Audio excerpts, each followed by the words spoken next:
RemPham'Ly 70 theater akalang tuna chuan ka boy sia zana ka zuk mai la nong Christmas pol hian film thar lo thleng chawa I du lo chuan ke main ka kal don local fame asu oh ka lawang mitias lo thokin tuipoi ron denga thepui ron siam karak an han leng pheivel chumo an nuwa masin ar seron tlachum chum karak an han leng vel kan han bum kwal vel chumo anom dan hi ka soi thiam lo ui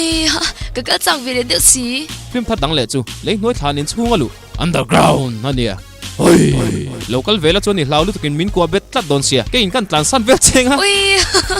mi lo nga ka ve ka na chu ka da mai ang adang le chumo nightmare ania I hlau nga ta ui ka lau si ka mu chak to bok si ngai lo ka kal ve du lo ti kha a lom lo chi a om tho ka sia tak taka a lo om lo chi nuam bok si atak ang che chi ingai thei na tur lo thang thar chau bok ani ome yes tuna kal nga lang mo kalang kal che ila chun en man lo tan po zara hotel ani ta e couple discount le group discount siam ani e RemPham'Ly 70 theater Millennium Center phone number 8794 340 154